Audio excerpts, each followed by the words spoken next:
Hey everyone, welcome to the Closet Writer Chronicles. I'm your host Sangeeta, aka the Moody Marshmallow.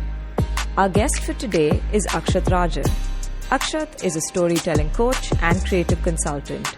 He has coached CEOs, creatives, and professors for speeches given at TED, TEDx, the United Nations, Forbes, and many more organizations. He is also working with his family group of construction and infrastructure companies, Gammon India, and is also an investor, writer, and influencer. This is a two-part conversation. On this episode, which is part 2, Akshat and I will be chatting about his journey with identity, his relationship with social media, his creative influences, projects he's worked on, and much more. To hear about Akshat's journey as a storytelling coach, tune in to part 1. This kind of segues into another question I had, because there's this one TED Talk which really inspired me, like back in 2015 or 16, because I resonated so much with it. It was by Emily Wapnick, and she spoke about multipotentialites. So a multipotential, for listeners who may not be aware, a multipotentialite is basically someone who's interested in more than one or two things, who has like various interests. And a lot of times these people don't even really have a fixed career or are not happy with a fixed career path. And there have been cases of people who are considered multipotentialites who kind of combine their varied interests and, try to make careers for themselves. So having said that, I would say you are a multipotentialite, Akshat, because, you are a writer, storyteller, a storytelling coach, but you're also an investor, you're in real estate, project management, you're doing a bunch of things that sort of make you you. It's not just one or two things. It's a combination of things that I'm assuming that you really enjoy and believe in, and hence you're kind of really creating your own path and niche. Having said that, what has your own journey with identity been like? Has there ever been, conflict or confusion about identity? Because, I feel like the world is constantly trying to push people in terms of, you're in this box, this is the label you're going to be attached to. So what has your own journey been like with, identity and figuring yourself out and being like, hey, these are the things I want to do. I don't care what people have to say or whatever. No, 100%. I've watched that multi-potentialite talk and been that person after and being like, oh my God, this is me. What do I do? And I think it comes down to knowing that why. Again, going back to that point about I know that this in everything I'm doing, the objective is to help create a better version of something. Right. To take what's there, to figure out what the issues are and clear those and move forward to becoming a better version of that something. So it's about evolution for me, right? It's about awakening. It's about looking at things as they are, reinventing and creating a new narrative for the things that should be. And I think in, like you said, in all the things that I'm doing, like whether initially when it was events, it was about the ideas more than it was about the people. Now that it's storytelling coaching, it's about the people more than it is about the ideas, and it's about their individual growth, But I think as I'm moving into investing in these new fields, I'm actually being able to bring ideas together and people together and being like, okay, is this person and is this idea worth the money that I'm going to put into them? Right.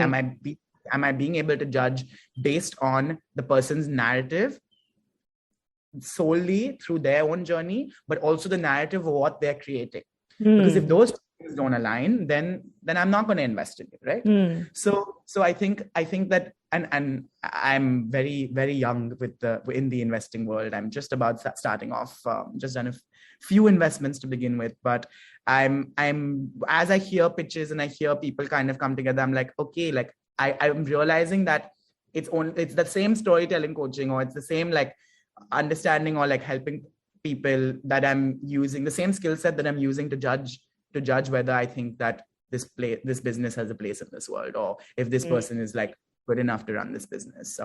And even in other things, when I look at real estate, it's about the homes that people have, right? It's about the spaces that they are creating. I'm constantly thinking about okay, if I'm selling this lifestyle, or if I'm selling this thing, then how are they going to become better versions of themselves? Like, what is the actual infrastructure, or what is the actual design around us?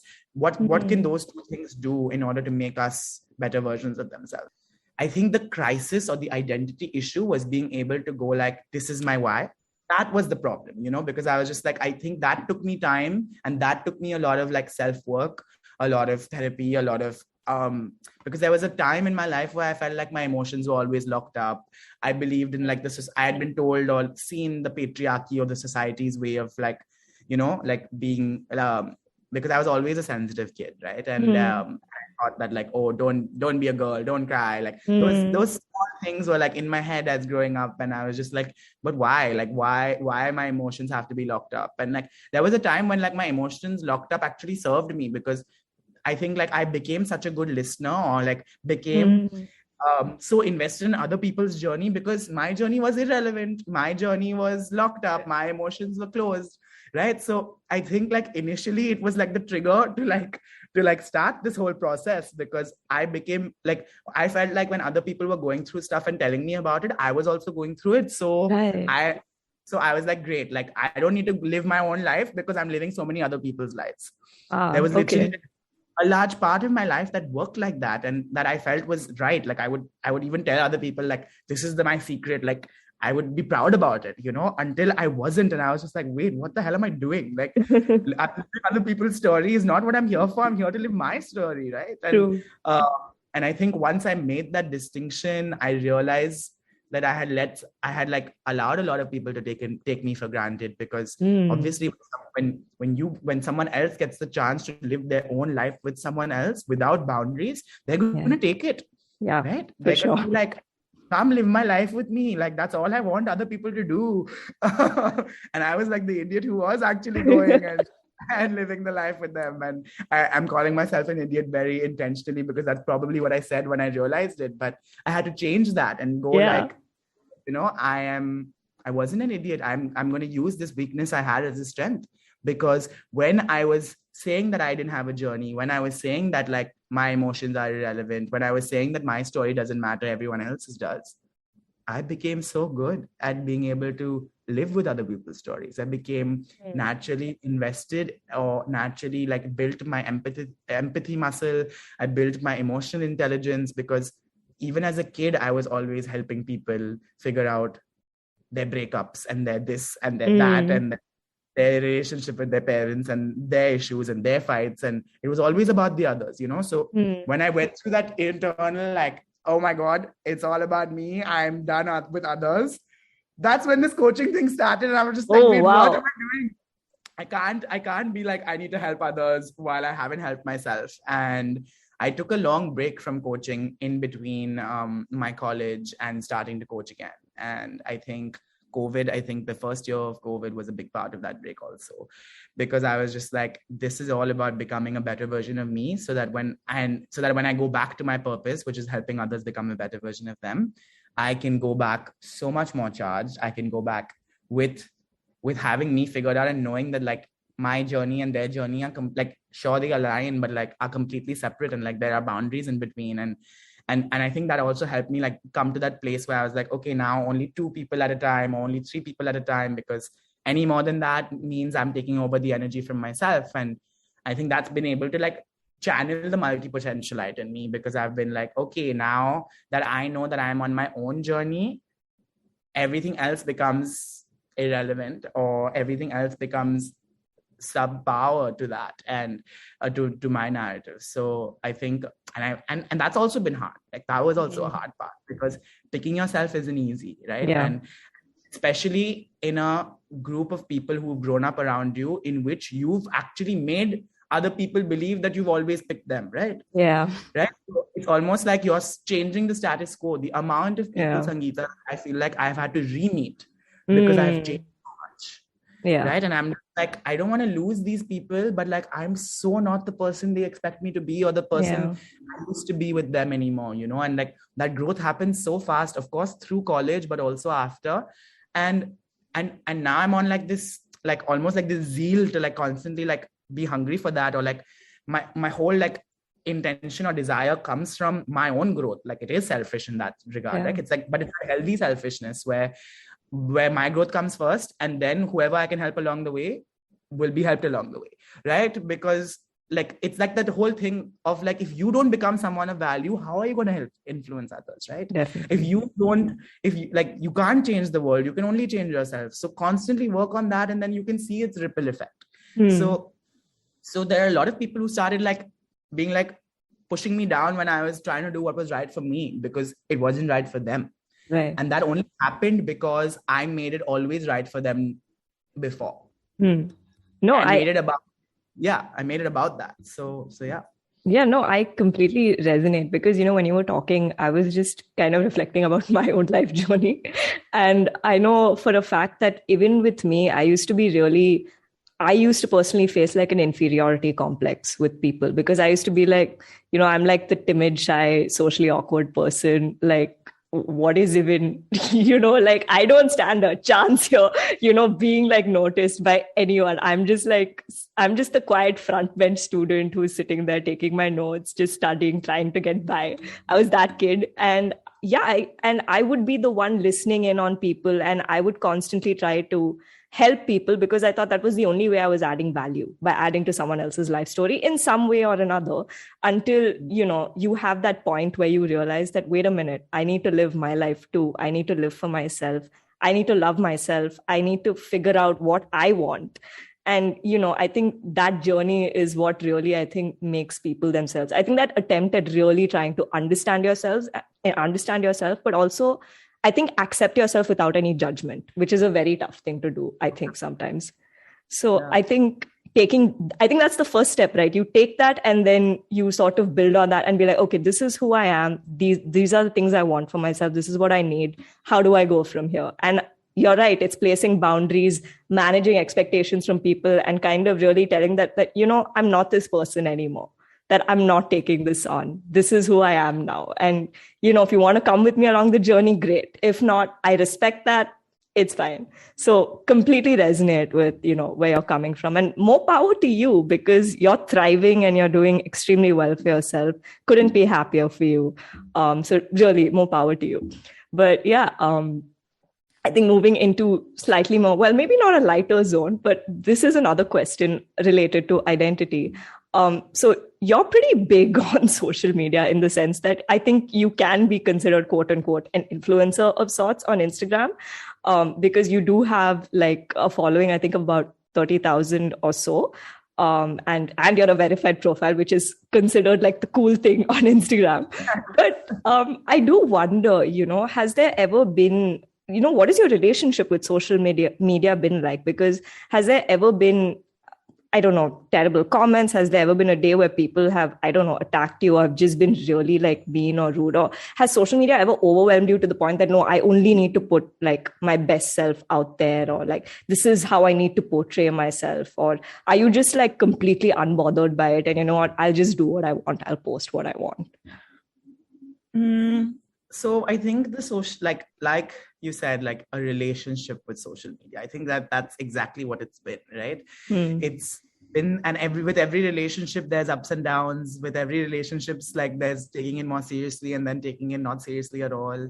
And so I think that it's been quite like a relationship with an actual human being in that regard, right? Because it started off as this space, and by started off, I mean like way back when Instagram didn't mean as much as it means today. Like it started off as being a place to like to actually take a photo and to share the feelings with that photo, right? Like I was in 2013, literally everything I posted was like oceans and like pools and like anything that made me feel calm, and like, like me running on the beach, and like I have a profound relationship with water and oceans. So I derive a lot of my inspiration from there. So initially, that's, I think, what I entered the social media space with. And I think a lot of people don't think about that today. When people come to me and they say that they're struggling with their relationship with social media, I kind of try to take them back to their first few posts, right? And I'm like, it's like taking someone back to their childhood. Because it's like, when did you become introduced to this digital world? When did you realize that there is a filter needed for what you put out there. It's almost like, because social media has become such an important part of everybody's life, I do not think that denouncing it is the way. I think that using it to your power is the way, right? Like using it with is the way. The same way I was describing friendships and loved ones and like finding that relationship with yourself, I think you have to find that relationship with social media. And that's been my journey, because I think like there was a time where I was like, oh my God, like I need to put this filter, or like, oh, I will only put like the best photos up, and like, oh, this photo is not worth going up because of this. And then like this whole like thing of Finstars came about, where like you were like, let's create a place where we can be our unfiltered selves and not care about these things. It's like, what was the need for that? And like, I'm guilty of that too. And like, and now it's become like, I had to just keep thinking of like the ways that I went off track in this relationship, and what can I do to kind of bring myself on track and heal by doing the same thing. So then what ended up happening was, before I thought like, when I made like my Finsta, for example, I thought like doing things that like made other people laugh, or doing things that like almost allowed me to like swim in that shame or swim in that this thing, was something that I had to do in order to again gain acceptance. Right? Like everyone's being funny, everyone's doing something like stupid, or everyone's doing something that like is making people laugh, and like the stupider the video is, the cooler it is, like all of those things. And I'm just like, I think like it came to a point where I was like, wait, no, the reason I have this Finsta is actually because these are the people who are even closer than the close friend list, like this is like my core. And like instead, I'm going to give them more access to my life. So I actually post on my Finsta a lot about like the smaller moments, which I don't share on my public Instagram. Because for me, it's like, these are like the core people, and and I want to share like these smaller moments of my life with them, but I don't necessarily need to share it with the world. And making sure that you have that space, because digitally you have different spaces online, right? Like Twitter serves your intellectual space, like Facebook serves like your old school, like teenage phase, like Instagram shows like, oh, the best self forward phase, like Finstagram probably shows like this raw, authentic like phase. So there's Snapchat is like this more everyday kind of or even like intimacy kind of phase. So it's very interesting that like all the social media that have continued to exist have been able to latch on to a part of your identity that exists online. Because we are multifaceted people offline. And so it makes sense that different social medias bring out different parts of us. So when you contextualize that like identity offline and identity online are come together, and actually like the same way you have space for those different identities in the real world, you have to have different spaces for those identities in the digital world. Because and if everything is moving towards digital, moving towards metaverse, moving towards those things, it becomes important to be able to assimilate, to be able to understand that I need to just have intentions of these identities and like know my bifurcations, know that like this space is for this, and this space is for this, and this space is for this. Because I think once you know that, and once you've accepted that, your relationship becomes so healed and so easy. And I think that's what I was saying now, where like now with my relationship with social media is like, is a breeze in that sense, because I know exactly what I would put where, because I know the audience of each separately. I know why I'm putting what where. I'm not disturbed by it.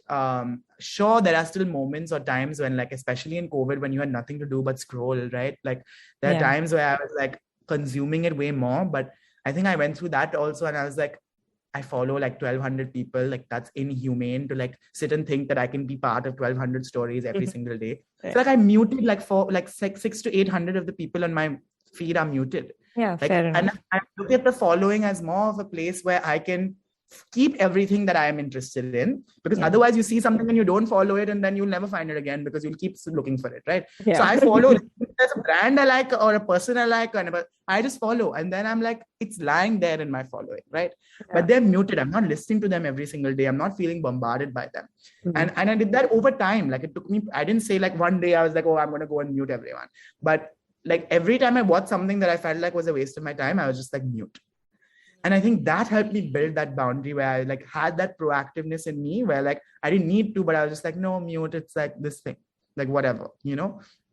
And And I think that helped me reduce my screen time. I think that helped me realize that like, if I'm taking so much from this space, I need to be giving back to this space also, right? Like if I'm sitting and listening to all of these things, watching reels, this, that, constantly, then, and I'm not doing it myself, then I'm wasting my time. Interesting. You know, and so I was just like, okay, and not that I'm saying that I think that being a creator is like a very creative thing and like, sure, but like, I think that like the point is you have to put yourself out there, right? And like being able to put yourself out there without that fear of judgment, without that fear of missing out, without all of the fears that come with social media is what you kind of have to just swallow and do. And I think now it's become, I look at my, like the public Instagram or that following, like a lot of people come and tell me that like, oh, like, you know, you post once a month. Like if you start posting every day, like your following will grow so much faster. Like your following is growing so much without you being active. Imagine how much it'll grow when you are active. But I was just like, I'm still working on me. I'm still building me. So I will only share with the world when I feel like sharing, right? Yeah. And I'm sure that like there's going to be a time where my cup is full and I have a lot more to give out than to take in. And at that time, I will be sure to use this platform that I have been slowly creating to make that the platform through which I do that. Putting themselves out there in the way they want to be received. Like use it to your advantage. Forget all the other stuff that comes with it and like the fears and the stuff that come with it. Because it's like when you start using it to your advantage, you'll realize its power and you'll realize how the world is just becoming smaller and smaller. And you'll realize that like we have so much time. We have so many people.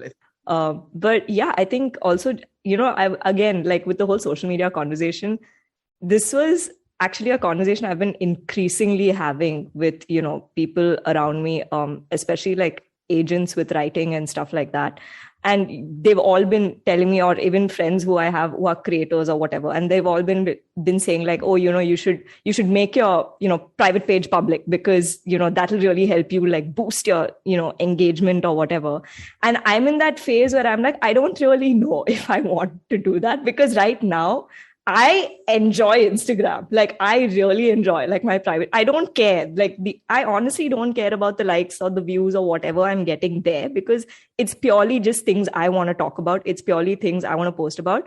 But I'm just not sure if I am ready to, you know, deal with that kind of scrutiny as to like, oh, this is the kind of person she is. This is the kind of life she's leading and blah, blah, blah, all that, you know, because I do understand there is a lot to kind of take in, and there's a certain, I guess, strength you need before you can really, you know, process those things, which I'm completely aware of. So it's been a very interesting conversation I have with people now about this, about, you know, going public versus, you know, staying private. So it was very refreshing to actually hear, you know, your point of view. And I love the way you kind of translated that whole part about, you know, different social media actually servicing different aspects of your personality in a digital sense, which makes a lot of sense when you think about it in that way. So yeah, that's a really interesting view, honestly. But yeah, I think kind of moving a little more towards, I guess, your childhood or growing up years. So, you know, we've spoken about storytelling and whatnot, and you helping people, you know, kind of tell their stories. But, you know, what are stories you've grown up with that have really impacted you or influenced you or inspired you? And I don't just mean like human stories, but even like just content, right? Like, you know, the books we read, films we watch, TV shows, even music, you know, or whatever. Like, have there been any specific writers or just content that's really like wowed you and impacted you and just stayed with you? Oh my God, so many. I think it's not fair to ask someone who's been and lived so many, but nothing has inspired me more than the culmination of it, obviously. But I think definitely there's a special place I have for some things that I've consumed that have obviously stuck, right? And I think it starts with a lot of stories about family. I would constantly hear my dad talking about like his life, and I would hear my grandparents talking about their lives, and I would like constantly be curious to like hear more because of the worlds they lived in, the things they did, why they did them. I think it genuinely started from there, because my grandmother, for example, like was in politics, and then my granddad was was a bureaucrat, and like their whole equation with and relationship with the nation, and seeing like the freedom struggle, and then kind of thinking about how education is the way forward. Like my grandmom started like a girls' college, so like way back when, like when girls' education wasn't even being focused on. And when I hear like my dad's story of moving from a small town to like Bombay, and like, you know, becoming an industrialist, and like seeing. And so I think like at the core, reflecting on like where you come from is one thing that everyone has access to, and everyone should do a little bit more, because everyone's stories are so unique. But in terms of things that everyone can find outside of what already exists around them, there was this one YouTube channel that I was obsessed with as a kid, and it was called The Dictionary of Obscure Sorrows. Oh, I love that. Oh my God. Yeah, I know what you're talking about. And I think it all started with this one word called sonder. Yeah. Oh, right? Yeah, I know. Yeah.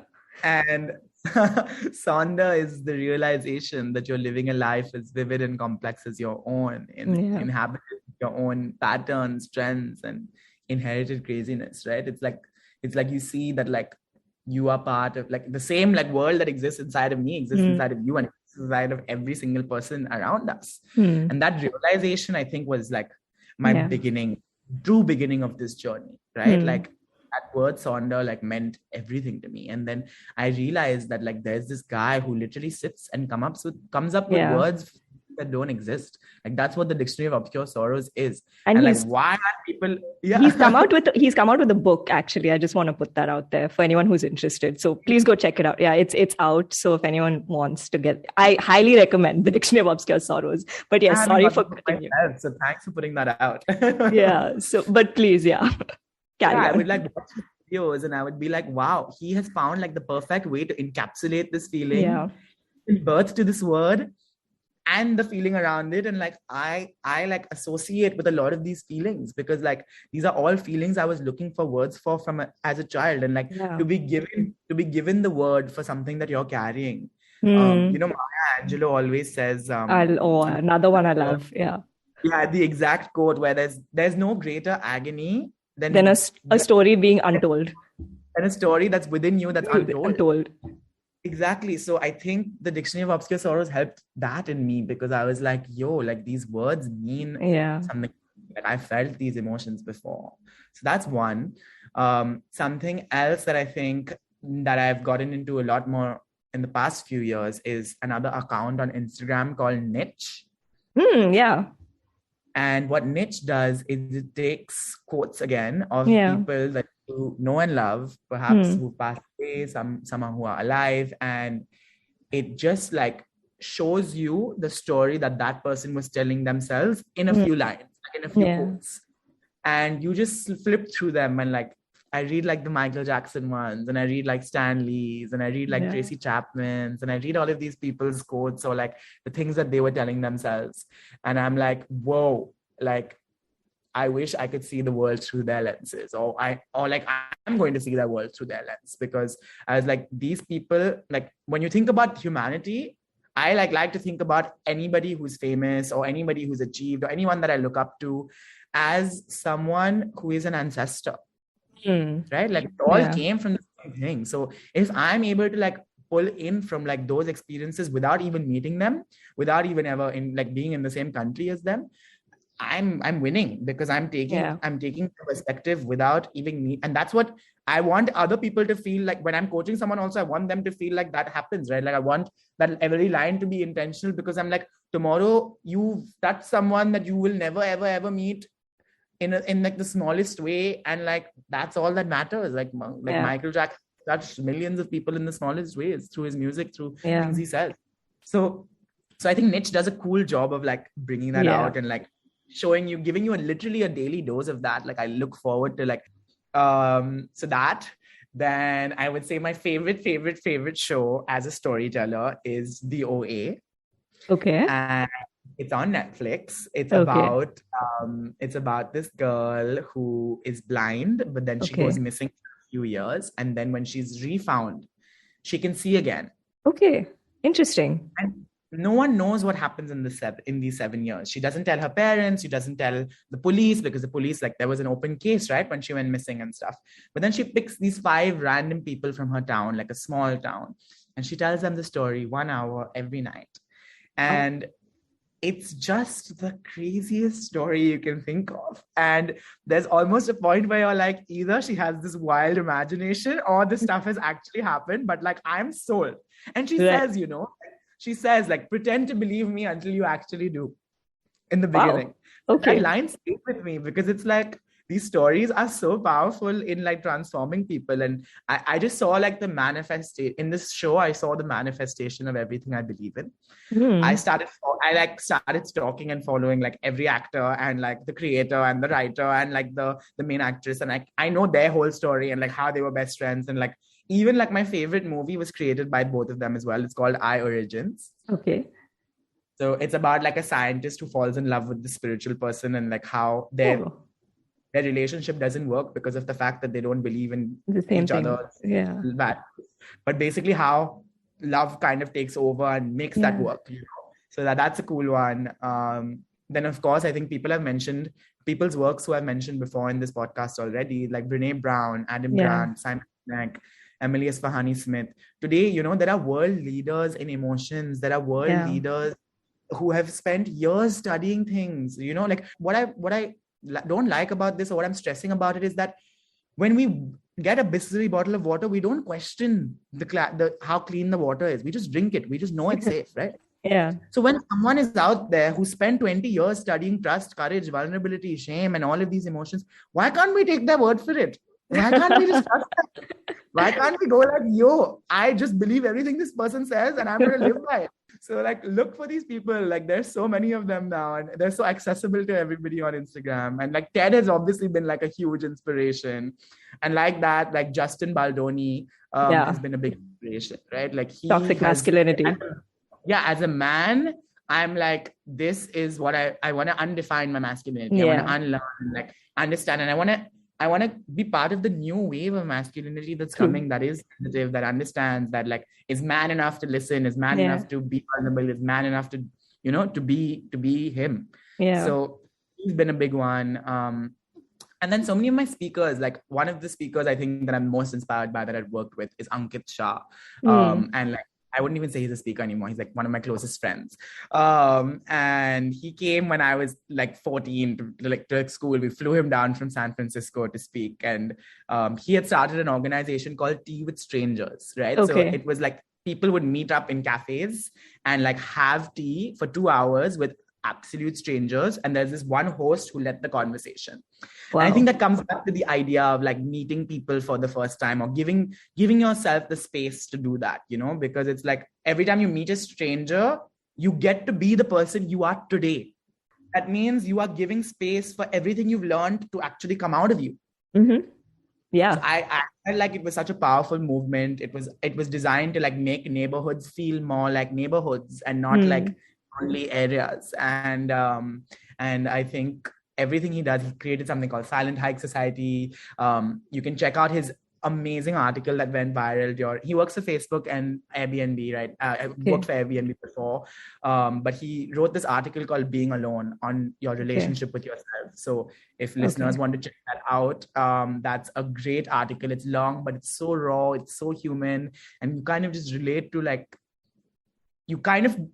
after reading that article, you're able to kind of be like, this is the relationship with myself, which is like, that's the kind of stuff you need to be reading, you know? Yeah. So yeah, and I think at large, if I had to say another thing that's influenced me or helped that people can look more into is mental health. Yeah. And the new perspective on mental health, right? Like the positive psychology perspective on it. Yeah. You had to put like mental health on a spectrum, and you had to put like, on one side of the spectrum, you have -3, -2, -1. And the -3 is like suicide, which is the tail end of mental health, right? And then you have the right side of the spectrum, which is like nirvana, enlightenment, fulfillment, or whatever that looks like. Yeah. The whole psychology kind of world came about or was designed to help bring these -3, -2 people facing with like clinical ailments of mental disorders, to bring them to a world that was zero. right? So the whole field became about bringing -3, -2, and -1 to 0. And the whole perspective of the field, which is fair, because like the problem was the burden, or like the problem was the number of suicide rates, but that's what we measured it from. Like we measured it from how many people are killing themselves, not from how many people are feeling fulfilled, and how do we increase that number. So I think the positive psychology world came about when we were looking at the other side of the spectrum.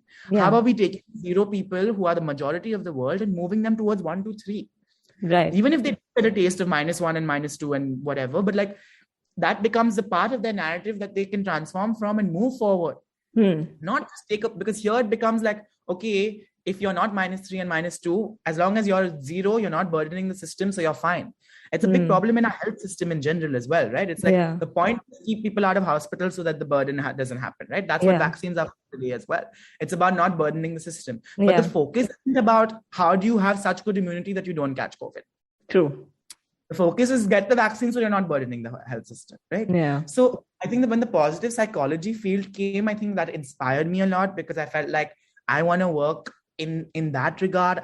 That's why I didn't end up actually studying psychology or going down the route of like becoming a clinical psychologist or becoming a therapist, because that was an intentional decision, because I felt like I wanted to be part of this world a little bit more. And I felt, of course, there were selfish reasons, because like the other part of the world is draining, like requires a lot more training, a lot more effort. And like today, whenever I come across people who I feel like need that, I'm like the first person to be like, here's how you get help, because I'm not the person equipped to help you. Yeah. So that being said, I think this another thing that inspired me is that field. And like a lot of these psychologists I was talking about before were born out a result of this field, Right. UPenn's Department of Positive Psychology, or Dr. Martin Seligman, who is like one of the founding fathers of this field. Like these are places that exist. These are institutions that exist. These are movements that are now taking the world by storm, especially during times like these, right? Like it's people have gotten a taste of that 1, 2, 3 when they've been locked up and had to deal with feeling that way. And so in a way, like I'm of that belief also that like in that sense, COVID has been the vaccine for a lot of people to like see that, and like has had advanced like as much as it has derailed us, it has advanced us in like in that aspect of that's been like the balancing act, I feel like, of the universe almost, right? So I think all of these things together are what have inspired me, or small things that I have put together, the things that like make me do what I do or make me excited to wake up and do more. Of course, I think there are a lot of apps now that help you track things. So I use Human Design, I use Gene Keys, I use this Aura ring that like tells me about my sleep patterns and my activity. I like believe and dabble in in astrology a bunch. So I use like the pattern and Costa also, because it's like more than anything, it just offers me a new way to look at me. And I'm just like, okay, do I agree? Do I not agree?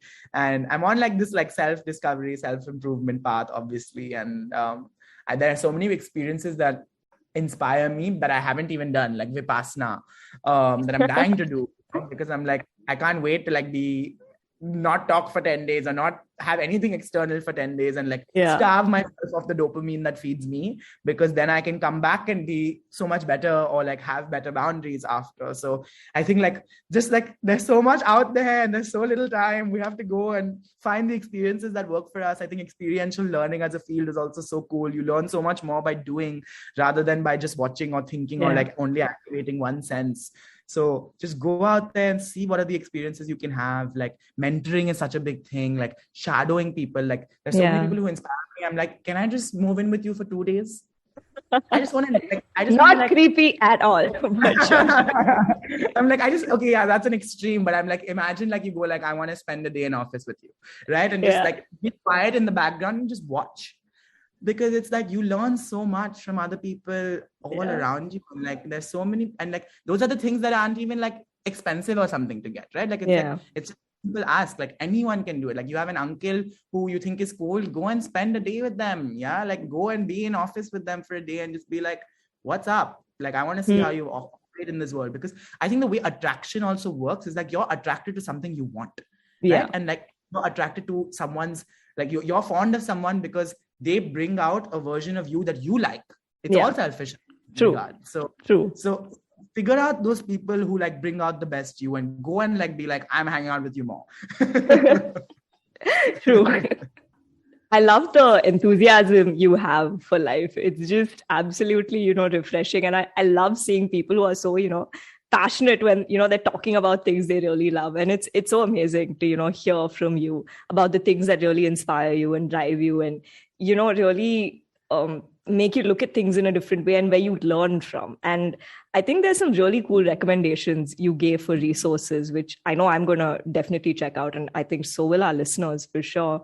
But, now we're slowly coming towards the end of this conversation, sadly. I've been having a lot of fun, but all good things must come to an end, as they say. So we always end with these two questions on the show. So the first one is, what are your aspirations? What's something or things you're looking forward to in the near or even distant future? There's so many aspects of my life, so I guess I'm looking forward to different things in different aspects. But something I started doing is thinking about how I've coached my way into being a storyteller myself, right? Okay. And that means I have so many of these stories in me that are kind of waiting to bubble and emerge out because I've been absorbing for so many years. So I'm actually, like I said, like you said, all good things come to an end. I'm thinking of like making coaching and one-on-one stuff a little bit more smaller in my everyday life. And I'm thinking of moving towards how can I impact more people at one time. And so I'm writing a lot and I've found a co-writer and together we're writing a little show. I think it's going to be a show.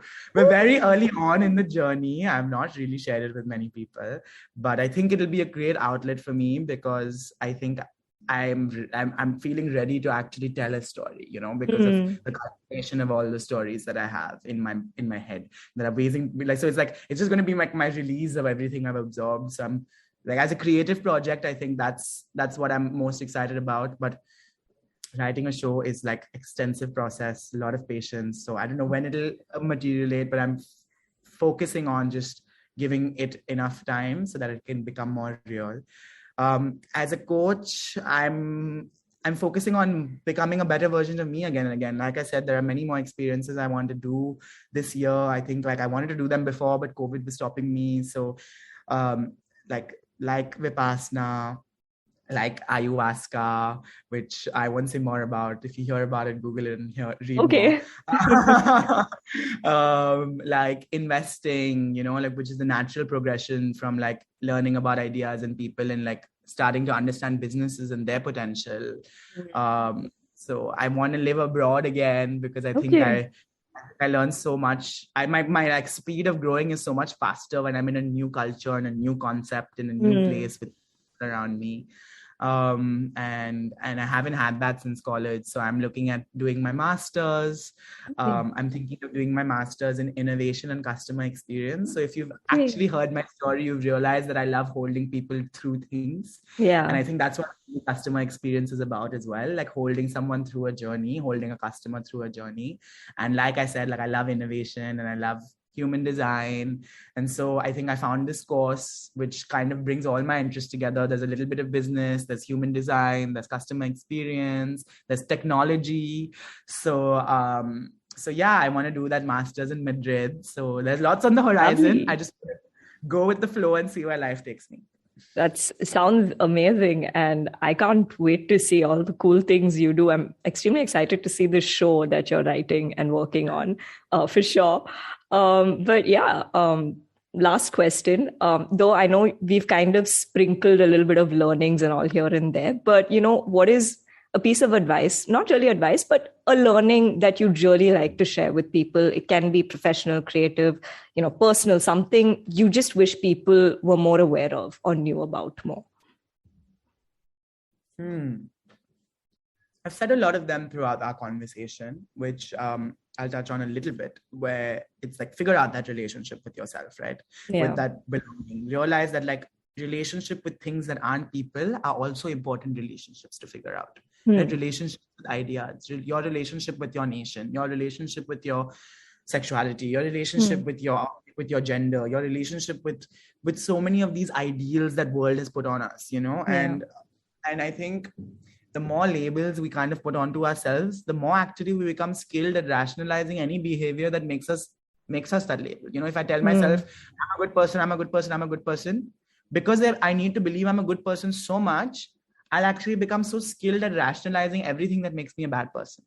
So kind of like let go of these labels that's just like that people have been, that you have otherwise been born with, because or been told you are, been boxed into, and when you kind of let go of it a little, I feel like that box expands or it dissolves almost. And so then you kind of are in this like flowy, transitory, like growing state a little bit more, and like that's the state you want to be in. Like read up about flow and how important it is. It's like the peak performance state. Know that like there are triggers, like everything that there's a negative trigger for, there's a positive trigger for, right? Like my desk triggers me to work because it's at the center of my room. It's such a small thing, but like it's a positive trigger for me because I've given it that meaning, I've given it that story. So look at the things around you and what story you're giving it. Change that. It's so easy to change that and just hit. And like at the end of it, at the core of it, everything is like, how do you change a habit, right? Like I think of meditation, for example, and my journey with it. And I'm like, before everyone used to say like, oh, you have to meditate 10 minutes a day, meditate 20 minutes a day, meditate 30 minutes a day. And it didn't work. Like it worked for me for a while and then it stopped working for me. And then I was just like, does that mean it stops existing in my life? No, it means it needs a new energy. It means I need to meet meditation again for the first time. So it means, so now what I do is, because I feel so centered when I meditate in the morning, but then by the time my day is over, I'm like back to square one. And I'm like, what's the point of just feeling centered for the morning? So I have this alarm on my phone, and this started with a learning from a course I did called Positive Intelligence, where I do 3-minute meditations every 3 hours, 3 to 5 minutes max. So when you take a break, and these are very active ones, you don't even need to listen to it. It's small things like feel the energy in between your fingers as you're touching them, or like listen to the furthest sound and then listen to the closest sound, or like focus on an object that you're looking at. So activate your senses and just constantly just be present for those 2 or 3 minutes. That centers you and it keeps centering you. And so when you break a habit and you've been able to do it every 3 hours, you've broken the habit so strongly that it's a lifestyle, right? Like it takes 21 days to take a habit, 90 days to build a lifestyle, all of that. Understand, read Atomic Habits. It makes you like figure out that small stuff, right? Like I have a gratitude rock by my bedside because it's the physical space for gratitude in my life, right? So I will listen to it every night. I'll hold it every night and just think about my day. And initially it used to be difficult because I'm like, what am I grateful for? What am I grateful for? Now I touch the rock only and things come to my mind because I have given that rock that meaning. Right? So look for that meaning, because we're all human. We're not human beings trying to like master the spiritual self. We are spiritual beings. We give things meaning. We need to master our human selves. That's why we're here. So I think like think of yourself as human before anything, before all of these labels. Think of yourself having a human experience. Put life into that context, because that's what we're moving towards, as we globalize, as boundaries dissolve, as borders dissolve, as race dissolves, as nationality dissolves. That's what the only thing that's left is humanity, right? So I'm a big believer in that. And like, I know it's a scripture in Hinduism, I think, but in general, I think it translates to one world, one family. And small things like that, I think, go a long way, because the ocean really like reveals itself to someone who's actually swimming in it, right? It doesn't reveal itself otherwise. So, and if you're not evolving, the same thing will just keep happening, right? You'll keep repeating the same patterns until you learn. And we're all here to learn, because like, I just feel like all suffering in general comes from the fact that we don't know who we are, right? And like the biggest paradox of our lives, or like the impossible paradox of our lives, is that we are all on a journey of becoming what we already are. So if that's it, like if we're all just like, then we all deserve to be the person we were meant to be, right? So we need to just realize that and look at that from a humanistic way, because then all the other ideals and the belief systems that need to think will genuinely just come in, like start fitting and start working. When you put that out there, that's what you'll receive. And so I think, I don't know if that was one point or all points put together, but if I could give anyone that any piece of advice, I would be like, think of more than your relationship with yourself, what does it really mean to you to be human? And like, and own that in more, because there's so many things. You're not an island. Like, as much as like we're individual and like we need to like develop self-love and self-everything, you're not an island. You do exist in an ecosystem, right? And so when you accept your own humanity, when you accept your own everything, you will be able to flourish in that ecosystem, not just merely exist in it. No, and that was extremely well said. And again, I think very important for people. I think this is something, which everyone knows, but it's just that everyone just keeps forgetting for some strange reason. It's really just understand yourself. And on that enlightening note, we've now come to the end of this interview. Thank you so much for being here, Akshat. I really enjoyed this conversation, and I really hope you had fun too. Me too. I'm like so excited myself. I think this conversation has charged me to have such an amazing day, week, month here. So thank you so much for everyone listening. And thank you so much, Sangeeta, for having me. Thank you.